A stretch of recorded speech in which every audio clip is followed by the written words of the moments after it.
Rien de vite. Mwene data mushiki wanjye unteze amatwi, ndagushuhuje mu izina rya Yesu umwami n'umukiza wacu.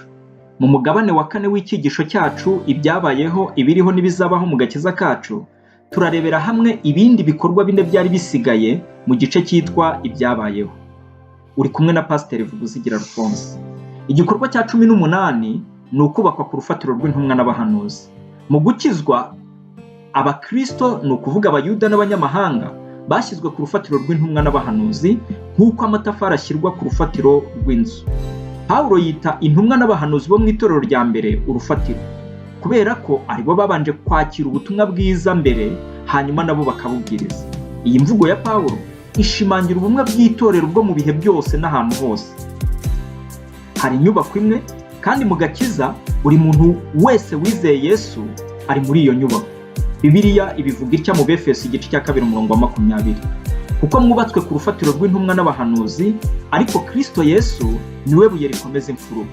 Muri we inzu yose iteranijwe neza irakura ngo ibe urusengero rwera mu mwami Yesu.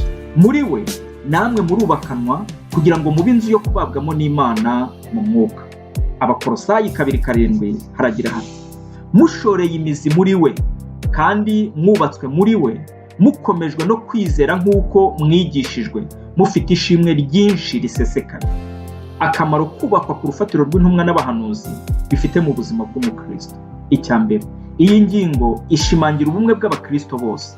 Tugomba kumenya ko mu gukizwa twashyizwe ku rufatiro rugizwe n'abatubanjirije nka Pawulo, Petero n'abandi. Turi inzu imwe yo kubabwamo n'Imana. Icya kabiri, inshingano nyamukuru y'intumwa n'abahanuzi yari ukwamamaza ubutumwa bwiza bwa Yesu Kristo. Ni ukuri urwo rufatiro rw'ubutumwa bwiza natwe nirwo twubatsweho. Igikorwa cya 19 ni ukubabara, kubera ko ari abana b'Imana, abizeye Yesu nk'umukiza wabo n'abaraganwa nawe. Ni ukuvuga ko ibya Yesu ari ibyabo nabo, kubera ko ari bene se. Abaheburayo 2:11 na 12 haragira hati: kuko uweza n'abezwa bose bakomotse kuri imwe, nicyo gituma adakorwa n'isoni zo kubita bene se ati: nzabwira bene data izina ryawe, uririmbire ishimwe hagati y'iteraniro.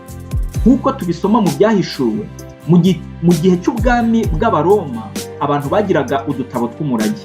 Agatabo k'umurage kafungwaga n'ibimenyetso 7. Hategekwaga yuko agatabo k'umurage kagombaga abagabo 7 bo guhamya, maze buri wese agashyiraho ikimenyetso cye. Agatabo k'umurage kafungurwaga mu gihe nyirako yabaga yapfuye. Abakristo kuva kera bumvaga yuko ibyiza binezeza abizera bazaragwa bishingiye ku rupfu rw'umwana w'Imana. Abaheburayo 9:15. Tuzabisobanukirwa neza nitwigana igitabo cy'ibyahishuriwe Yohana. Bibiliya ivuga ku murage w'abera muri ubu buryo. Mu Befeso igice cya 1:18 haravuga hati: ngo amaso y'imitima yanyu abone uko ahweza, mumenye ibyo mwiringizwa n'iyabahamagaye, mumenye n'ubutunzi bw'ubwiza bw'ibyo azaraga abera. Urwa mbere rwa Petero 1:4 haravuga hati: tuzabone umurage utabasha kubora cyangwa kwandura cyangwa kugajuka, ari wo namwe mwabikiwe mu ijuru. Akamaro kuba baragwa bifite mu buzima bw'umukristo. Icya mbere, nubwo turi abaragwa, ariko tugomba kumenya ko guhabwa umurage kwacu kubanzirizwa no kubabarana na Yesu turi muri iyi si. Nk'uko umuragwa aba azi neza ko azabona umurage we mu gihe kizaza, ibyo bigatuma awutegereza, ni nako natwe abakristo tuzi neza yuko tuzabona umurage ukomeye, ariko uzaza mu gihe kizaza. Icya kabiri, ibi bigomba kuduhumuriza mu gihe tubabazwa turi hano mu isi yuzuye ibyaha n'ibibazo byinshi bitandukanye. Byanze bikunze tuzabona umurage twabikiwe w'abana b'Imana niba twizeye Yesu Kristo umwami n'umukiza wacu. Igikorwa cya 20 ni ukuzurira muri Yesu. Nk'uko Yesu ari Imana yuzuye, ni nako abamwizeye bafite byose kubwe. Nubwo mu mibereho yacu ya gikristo dukomeza gukura no gusangira imigisha y'agakiza, ariko kuva igihe twakirijwe dufite byose muri Kristo Yesu. Bibiliya ibivuga itya mu Bakolosayi 2:10: kandi mwuzuriye muri we, ari we mutwe w'ubutware bwose n'ubushobozi bwose. Akamaro kuzurira muri Yesu Kristo bifite mu buzima bw'umukristo: icya mbere, kubera ko Yesu yatsinze abatware n'abafite ubushobozi bose, ndetse no kuba abakristo buzurira muri we byerekana ko nabo basangira ubutware bwe, bakaba batagitwarwa n'imihango y'abantu n'ubwenge bahawe na ba sekuruza bo akarande. Icya kabiri, abakristo buzurira muri Yesu.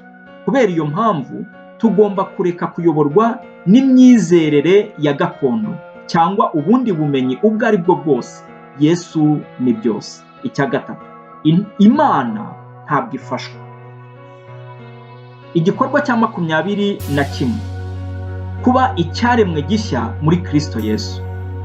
Kuva ku gukizwa kwe, umukristo arahinduka mu buryo afata ibintu byose mu buryo bushya.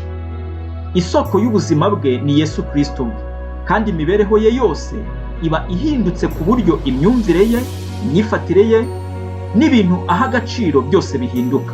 Bibiliya ibivugaho muri ubu buryo: umuntu wese iyo ari muri Kristo aba ari icyaremwe gishya, ibya kera biba bishize, dore byose biba bihindutse bishya. Urwa kabiri rw'Abakorinto igice cya 5:17. Mu Bagalatiya 6:15 haravuga hati: kuko gukebwa kutagira umumaro cyangwa kudakebwa, keretse kuba ikiremwa gishya.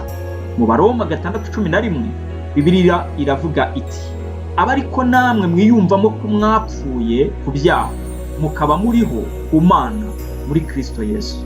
Akamaro kuba icyaremwe gishya muri Yesu bifite mu buzima bw'umukristo: icya mbere, ahandi Pawulo atubwira ko guhinduka ari urugendo, nk'uko bigaragara mu rwa kabiri rw'Abakorinto 3:18. Twabigereranya n'imbuto y'igiti iterwa mu butaka.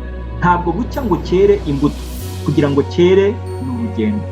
Rero ku ruhande rumwe abakristo bahora batera imbere mu gusa na Yesu, naho ku rundi ruhande mu gukizwa bahindutse ibyaremwe bishya, burya ibya kera bitakibafitiye akamaro, kandi isoko y'ubuzima bwabo ni Yesu Kristo ubwe. Icya kabiri, abari muri Yesu ntibakiri mu bya kera. Habaye impinduka ikomeye ndetse n'umuzuko ku buryo batagomba gukomeza kubaho nk'abatari muri Yesu. Turi ibyaremwe bishya. Niba umuntu avuga ko akijijwe ariko imibereho ye ikaba irangwa n'ubuzima bw'imibereho ya kera cyangwa kamere y'ibyaha, birashoboka ko atigeze aba icyaremwe gishya.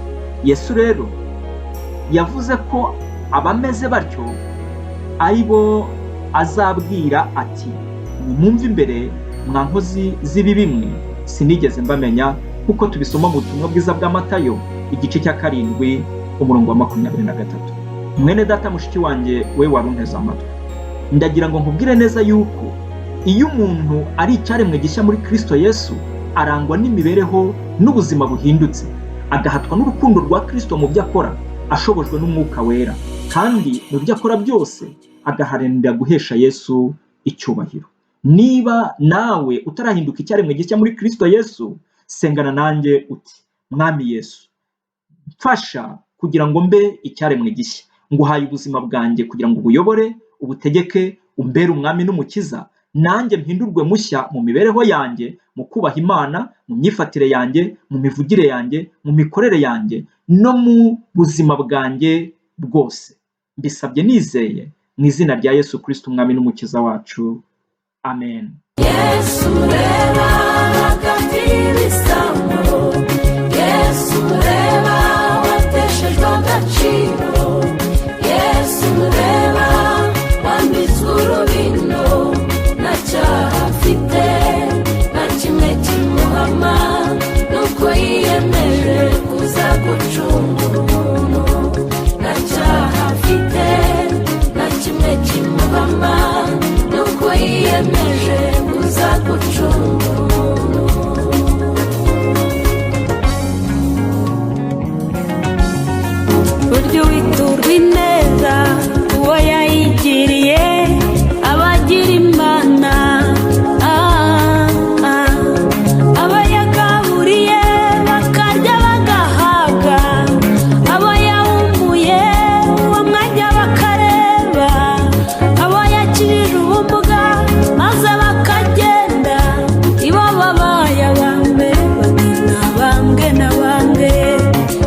kwa Pilato ati tubamburire Baraba kiriya gisambo, utubambire uriya wiyita umwami. Hagati y'ibisambo Yesu ureba wateshejwe agaciro.